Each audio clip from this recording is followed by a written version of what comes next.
18 పడిమెట్ల పైకెక్కి గుడికేగు భక్తులకు ఎదురొచ్చే బంగారు స్వామి ఇరుముడులు స్పృశించి శుభమనుచు దీవించి జన బృందముల చేరే జగమేలు స్వామి తన భక్తులనరిల్చు తప్పులకు తడబడి ఒక పక్క ఒరిగెన ఓంకారమూర్తి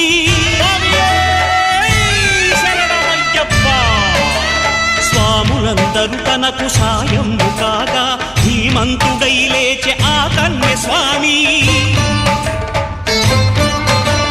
పట్టబంధము వీడి భక్తతతికై పరుగు పరుగున వచ్చే భూమిపైకి నరుడై